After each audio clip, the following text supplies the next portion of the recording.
నమస్తే, welcome to Leo. Jagan press మీట్లో అన్నీ అబద్ధాలే.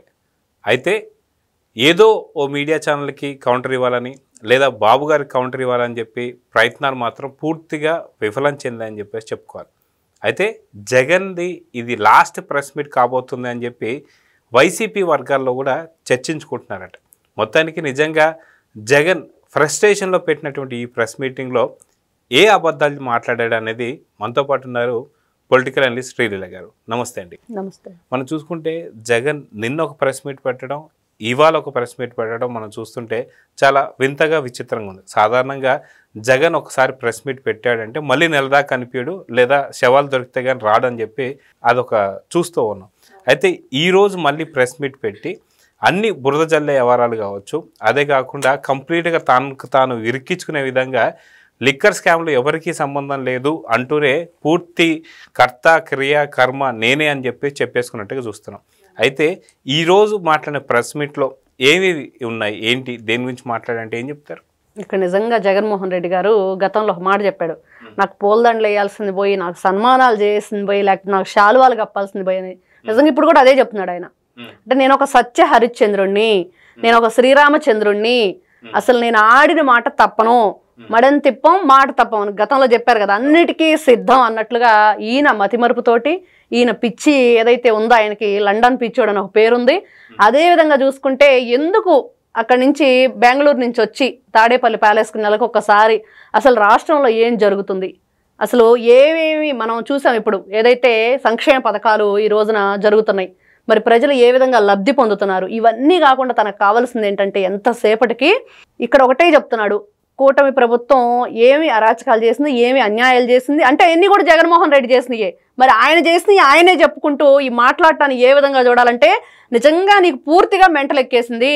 కాబట్టి మొన్నే లోకేష్ గారు ఏదైతే ప్రవేశపెట్టారో వాట్సాప్ గవర్నెన్స్ అని, దాంట్లో అప్లై చేసుకుంటే ఏదైనా దాని ద్వారా అన్న నీకు మెడిసిన్ ఇప్పించి చూపిస్తారు, ఆ హెల్త్ చెకప్ చేయిస్తారు అని ప్రతి ఒక్కరు ఈ రోజున మాట్లాడుకోవాల్సిన పరిస్థితి వచ్చింది. జగన్మోహన్ రెడ్డి గారు పిచ్చి మాటలు వింటుంటే అదే అర్థమవుతుంది. ఏదైనా ఒక మాట మాట్లాడేటప్పుడు అసలు మేము ఏం మాట్లాడుతున్నాం, అక్కడ ఏం జరుగుతుంది, దేని గురించి నేను ప్రెస్ మీట్, అసలు ఆయన ప్రెస్ మీట్ పెట్టాడు దేనికి పెట్టాడో కూడా అతనికి అర్థం కాని పరిస్థితిలో జగన్మోహన్ రెడ్డి గారు ఉన్నారు. అయితే ఆయన ఏదో సామెత చెప్తూ కూడా తడబడ్డాడని చెప్పేసి వింటున్నాం. మొత్తానికి ఏ సామెత చెప్పబోయాడు, ఎందుకు తడబడ్డాడంటే ఏం చెప్తారు? ఖచ్చితంగా నిజంగా వీళ్ళు సామెతలు ఎందుకు చెప్తారో ఏంటో, ఏం చెప్పబోయి ఏం చెప్తారో వినే వాళ్ళకి భయమే, చెప్పే వాళ్ళకి అంతకంటే ఏం మాట్లాడుతున్నారో కూడా తెలియని పరిస్థితి. మరి ఆయన దున్నపోతు ఈనితే దూడగట్టేయండి అన్నట్లుగా చెప్పబోయి దున్నపోతు దున్నపోతు దున్నపోతు అన్నాడు. ఆ దూడ అనేది అది ఈనిందన్నమాట కూడా అతనికి రాలేదు. తర్వాత దున్నపోతు భర్తను ఎట్లా ఇస్తుంది అని చెప్పేసి అక్కడ క్వశ్చన్ చేస్తున్నాడు. మరి దూడను కట్టేయండి అంటే వీళ్ళ పరిపాలన అలా కొనసాగింది, ప్రజలకు అదే చూపించారు. అంటే ప్రజలందరూ కూడా ఇదేదో గేదె పాలు పిండుకుందాం అనుకున్నారు, కాదు ఇవన్నీ దున్నపోతులు అని చెప్పేసి వీళ్ళ పరిపాలన వచ్చాక అర్థమైంది. ఆ విషయం మర్చిపోయినట్లున్నాడు జగన్మోహన్ రెడ్డి. అదైతే మనకు క్లియర్గా అర్థమవుతుంది అక్కడ. అయితే అప్పుల గురించి కూడా తను మాట్లాడుతూ అప్పులకు సంబంధించి వాస్తవానికి ఎన్నో రకాలుగా తను చేసిన అప్పులు చాలా తక్కువ అని చెప్పి, అసలు అప్పులకు సంబంధించి ఈ సంవత్సరం కాకముందే దాదాపు 1,50,000 కోట్లు అప్పు చేశాడని చెప్పి మాట్లాడుతున్నాడు జగన్మోహన్ రెడ్డి. దీన్ని ఎలా చూడాలంటారు? ఇక్కడ అతను సంక్షేమ పథకాలు లేకపోతే రాష్ట్ర అభివృద్ధి ఇవన్నీ యువత కోసం కానివ్వండి, లేకపోతే ఇంకేదైనా సరే ఉద్యోగాల కోసం కానివ్వండి, దేనికోసమైనా రాష్ట్రం కోసం ఏదైనా చేశాడు అంటే అతను చేసింది దేనికోసం అప్పంటే ఇక్కడ మనకు అసలు కళ్ళకు కట్టినట్లు కనిపిస్తుంది. సంక్షేమ పథకాలు తీసేయండి, రాష్ట్ర అభివృద్ధి తీసేయండి, లేకపోతే యువత గురించి కూడా ఆలోచించలేదు ఈయనంటే మరి అప్పెందుకు చేయాల్సి వచ్చిందంటే కేవలం ఏదైతే వైఎస్ఆర్సీపీ పార్టీ రంగులు ఉన్నాయో ఆ రంగులు వేసుకోవటం కోసమే మళ్ళీ కోర్టు ముట్టికాయలేయటం. ప్రభుత్వ కార్యాలయాలకు మీ రంగులు ఉండకూడదంటే అవి తీయటం కోసం 100 కోట్లు, వేయటానికి 100 కోట్లు. అంటే స్కూల్ బ్యాగుల మీద జగన్మోహన్ రెడ్డి బొమ్మ, మరి చూస్తే పార్టీ కార్యాలయాల మీద అదే బొమ్మ, మనం చూస్తే పాస్ పుస్తకాల మీద, మరి గట్టు రాళ్ల మీద, క్రికెట్ గార్డుల దగ్గర నుంచి కోడిగుడ్లు దాకా జగన్మోహన్ రెడ్డి బొమ్మలే కనిపిస్తున్నాయి. అంటే ఈ బొమ్మల కోసమే ఈయన ఖర్చు పెట్టాడు, ఈ బొమ్మలు వేయించుకోవటం కోసమే ఖర్చు పెట్టాడు. ఇన్ని వేల కోట్ల రూపాయలు ఎందుకు ఈ విధంగా అప్పు ఏదైతే కుప్పలుగా రాష్ట్రం మీద పడింది అంటే జగన్మోహన్ రెడ్డి చేసిన పిచ్చి పనులు, పిచ్చి వేషాలు, పిచ్చి చేష్టలు. మొత్తానికి లండన్ పిచ్చోడు రాష్ట్రాన్ని సర్వనాశనం చేశాడు. ఇదైతే మనకు ఖచ్చితంగా కనిపిస్తుంది. అయితే గతంలో కూడా మనం చూసుకుంటే ఏదైతే 2019-24 దాకా తన బొమ్మే తను మింగేసింది అని చెప్పేసి మనం చూస్తూ వస్తున్నాం. అంటే తనకు ఏదైతే తన ఫోటోలు ప్రతి దానిపైన ఉండాలని చెప్పేసి అనుకున్నటువంటి పిచ్ ఏదైతే ఉందో ఈ పిచ్చితోనే తను ఆ పిచ్చికే బలైపోయాడని చెప్పేసి అని మనం వింటూ వస్తున్నాం. అయితే ఈసారి జగన్మోహన్ రెడ్డి 2.0 అది ఇంకో రకంగా ఉంటుంది అని చెప్పేసి అంటే దాన్ని సెటైరికల్గా మాట్లాడుతూ చాలామంది అంటున్న మాట ఏంటంటే ఈసారి ఆధార్ కార్డులు అంటే పుట్టిన పిల్లవాడి దగ్గర నుంచి చచ్చిపోయేటి ముసలాడి వాడి దాకా ప్రతి ఆధార్ కార్డు మీద కూడా తన బొమ్మ ఉంటుందని చెప్పి, మహిళలకైతే తాలిబొట్ల పైన కూడా తన బొమ్మ వేస్తారని చెప్పి, ఆఖరికి జగన్ మామయ్య డైపర్లు అనేది కూడా ఏదో ప్రింట్ చేస్తున్నారని చెప్పి దాని గురించి అంతా మాట్లాడుతూ వస్తున్నారు. సో ఇంకా పిచ్చి తగ్గలేదా అంటే ఏమంటారు? ఖచ్చితంగా జగన్మోహన్ రెడ్డి పిచ్చి మాటలు మనం వింటూ ఉన్నాం. ఏ విధంగా మాట్లాడుతున్నాడంటే, నేను 16 నెలలు జైల్లో ఉండొచ్చాను, మీరు కూడా జైలుకి వెళ్ళండి, నా ఫోటో పెట్టుకోండి మీ ఇళ్లలో. మరి ఇది ఈ బొమ్మల కార్యక్రమం అంతా ఏదైతే ఉందో నా ఫోటో పెట్టుకోండి, నన్ను ఆదర్శంగా తీసుకోండి. మరి నేను ఏ విధంగా జైలుకి వచ్చి మరి జైలుకి వెళ్ళి వచ్చిన తర్వాత సీఎం హోదాలో కూర్చున్నాను, రాష్ట్రాన్ని సర్వనాశనం చేశాను, మీ అందరూ కూడా నాతో పాటు ఒక రాక్షస మూకలా తయారయ్యి రాష్ట్రాన్ని వల్లకాడు చేయండి. ఆల్రెడీ చేసేశారు. ఎంతమంది నిండు ప్రాణాలను వీళ్ళు తీసేశారు. అదేమంటే మద్యం అంటే అది కుంభకోణం కాదు, అదొక బిజినెస్ అని చెప్పి చెప్తున్న మహానుభావుడు. ఇక్కడ నాకు డౌట్, ప్రభుత్వం వ్యాపారం చేయొచ్చు అండి? ఇప్పుడు యాక్చువల్గా బిజినెస్ అని చెప్పేసి జగన్మోహన్ రెడ్డి అన్న, వాస్తవానికి ప్రభుత్వం బిజినెస్లు చేయకూడదు కదా, అది లిక్కర్ బిజినెస్ అసలు చేయకూడదు.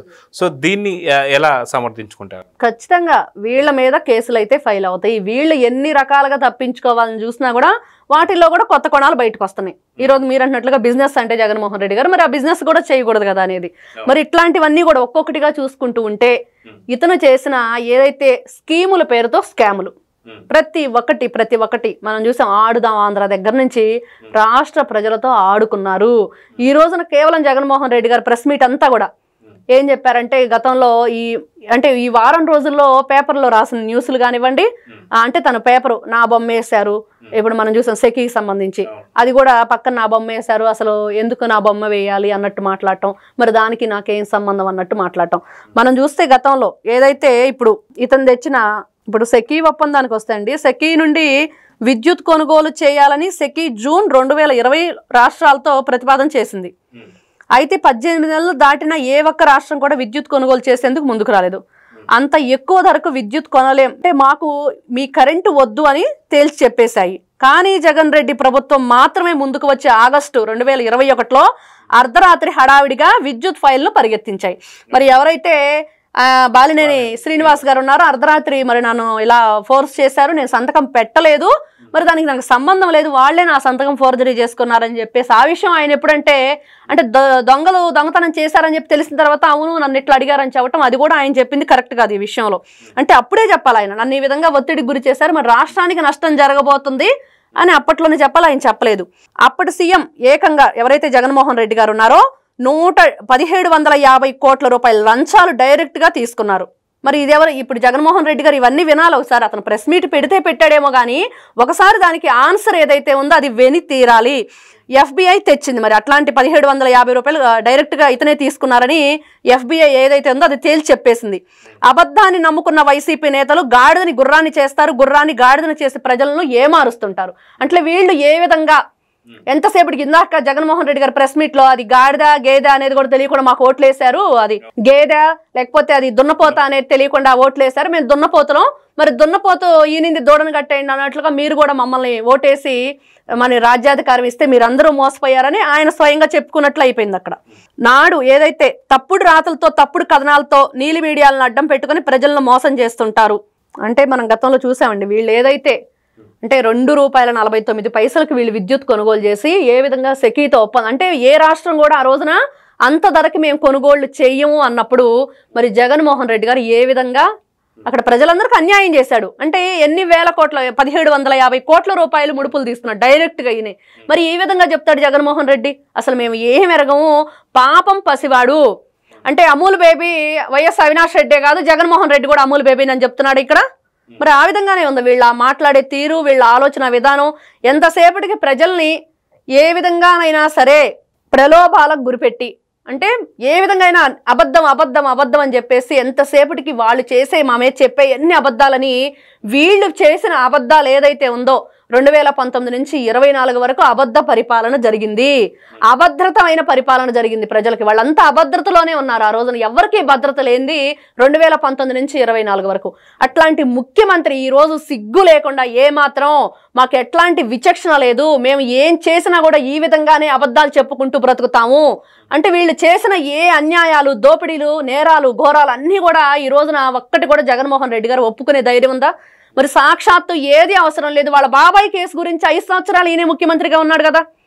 జరిగింది ఎవరి దగ్గర, ఎవరు హయాంలో అయినా సరే అది మరి ఎవరికి సంబంధం ఉంది? ఇప్పుడు తను ఏదైతే రాశాడో వాళ్ళ సాక్షి పేపర్లో మరి నారాసుర రక్త చరిత్రని ఇలాంటివి ఎవరైనా సరే అంటే పేపర్లో కూడా కథనాలు వేసుకునేంత దరిద్రమైన ఇది ఉన్న వీళ్ళు ఈ రోజున ఏ విధంగా అంటే ఈనాడుని మాట్లాడుతున్నాడు, ఆంధ్రజ్యోతిని మాట్లాడుతున్నారు. మరి ఈ రోజున తనకు అనుకూలంగా వేసుకునే సాక్షిని ఏమనాలి? వాళ్ళు నిజాలు ఉన్నాయి ఉన్నట్లు మాట్లాడుతుంటేనే మీరు ఈ విధంగా రియాక్ట్ అవుతున్నారు. మరి మీ సాక్షి ఛానల్ని ఏ విధంగా పిలవాలి? అంటే జగన్మోహన్ రెడ్డి రోజు కూడా తన ఏదైతే అనుకూలంగా ప్రచురించుకుంటున్న పాంప్లెంట్ అనాలా?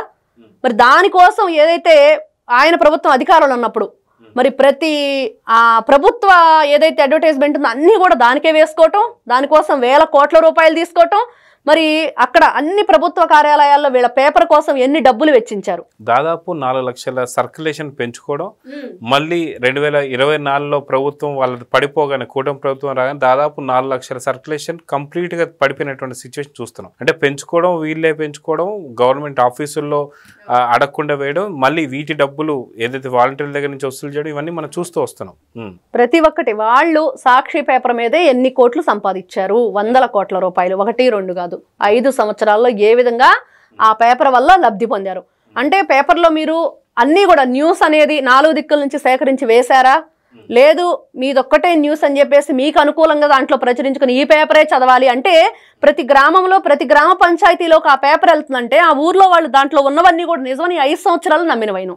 మరి అదే చేశాడు జగన్. ఆ పేపర్ ద్వారా ఏం తీసుకెళ్లాడు ప్రజల్లోకి? ప్రతి ఒక్కటి పేపర్లో ఉన్నదేంటి? ఇదిగో ఇట్లాంటి సంక్షేమ పథకాలు తీసుకొస్తున్నాము, ఉద్యోగాలు ఇస్తున్నాము, మరి ఏదో రకరకాలవన్నీ కూడా అభూత కల్పన చేసి రాష్ట్రాన్ని సర్వనాశనం చేసిన ఈ రాక్షసుడు జగనాసురుడు ఈ రోజున ప్రెస్ మీట్, ఇదే చివరి ప్రెస్ మీట్ జగన్మోహన్ రెడ్డికి. ఇదైతే ప్రజలందరూ కూడా ముక్త కంఠంతో పలుకుతున్నారు. ఎందుకంటే ఈ రోజు ఆయన మాట్లాడిన మాటలు, ఆయన విధానం ఏ విధంగా చెప్తున్నాడు? లిక్కర్ స్కామ్లో ఇంతమంది అడ్డగోలుగా దోచేసి వేల కోట్ల రూపాయలు ఇంత దౌర్జన్యంగా దోపిడీ చేసి అంటే జీవితాలతో వాళ్ళ ప్రాణాలను కూడా చివరికి అంటే మర్డర్ కేసు కూడా వీళ్ళ మీద పెట్టాలి. దోచుకోవటమే కాదు, మరి ఆ మర్డర్లు కూడా చేసిన తర్వాత జీవితాలను వాళ్ళంతా కూడా ఎంతమంది యువత ఈ రోజున కోల్పోయింది.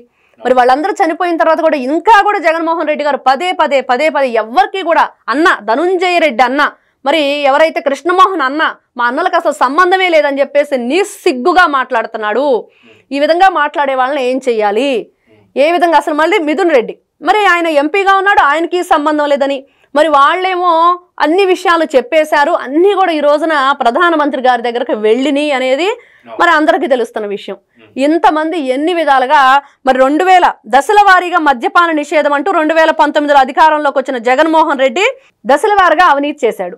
మరి అదే కనిపిస్తుంది. అంటే దశలుగా నేను మద్యపాన నిషేధం చేస్తాను, మరి మద్యం రేటు పెంచుతాను, మరి సామాన్యమైన ప్రజలు దాన్ని కొనుగోలు చేయలేక మద్యం మానుకుంటారనే ఒక అభూత కల్పనలోకి, అపోహలోకి ప్రజలు నెట్టేశాడు. మరి వాళ్ళు ఏం చేశారు? మరి ఎవరైతే కల్తీ మద్యం తయారు చేసే వాళ్ళు ఉన్నారో వాళ్ళకి రెక్కలు వచ్చేసినాయి. ఇష్టానుసారంగా రాష్ట్రం మీద ఈ కల్తీ మద్యాన్ని వదిలేసి జంగారెడ్డిగూడెంలో ఎంతమంది ప్రాణాలు బలిగొంది ఈ కల్తీ మద్యం. మరి వీళ్ళు చేసిన నిర్వాహకమే కదా. జగన్మోహన్ రెడ్డి గారు ఏం చేస్తానని చెప్పి ప్రజలకు చెప్పారు, మరి ఏం చేశారు? ఈ రోజున కుంభకోణం ఏ విధంగా జరిగింది, మరి వీళ్ళ ప్రాణాలు ఏ విధంగా పోయాయి?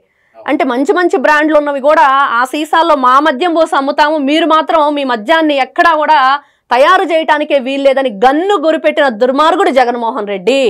మరి వాళ్ళ గన్మ్యాన్లు, గన్నుకి లైసెన్సులు మరి ఈయన ఆధ్వర్యంలోనే కదా వచ్చాయి. ఈయన మరి అధికారంలో ఉన్నప్పుడే కదా వచ్చాయి, ఈయన ముఖ్యమంత్రిగా ఉన్నప్పుడే కదా వచ్చాయి. మరి ఆ మాట ఈ రోజు మాట్లాడకుండా జగన్మోహన్ రెడ్డి గారు ఎంతసేపటికి మిథున్ రెడ్డి, ధనుంజయ రెడ్డి, మరి కృష్ణమోహన్ రెడ్డి గురించి బాలాజీ గోవిందకు అసలు సంబంధమే లేదంటే ఏదైతే వికాట్ కంపెనీ 6 నెలల ముందే ఎందుకు అతను సస్పెండ్ చేసేసింది, ఆ పదవి నుంచి ఎందుకు తొలగించేసింది, దానికి జగన్మోహన్ రెడ్డి గారి దగ్గర మళ్ళీ రేపు ప్రెస్ మీట్ పెట్టి ఆయనకు ధైర్యం ఉంటే వీటన్నిటికీ సమాధానం చెప్పగలడా? చెప్పలేడు అనేది ఈ రోజున ప్రజలందరూ అనుకుంటున్నది. ఇంక ఇదే ప్రెస్ మీట్, ఇంకో ప్రెస్ మీట్ ఇంకెక్కడ పెడతాడు, ఇంకెక్కడ సమాధానం చెప్తాడు అనేది ఈ రోజున ప్రజల్లో నుంచి వస్తున్న ఆలోచన. సో చూద్దామండి ఖచ్చితంగా ఏదైతే జగన్ మీరు అడిగినటువంటి ప్రశ్నలకి సమాధానం చెప్తారా లేదా, మొత్తానికి మరో ప్రెస్ మీట్ అసలు ఉంటుందా లేదా అనేది చూద్దాం మరి. నమస్తే. Please subscribe to Leo News for more videos.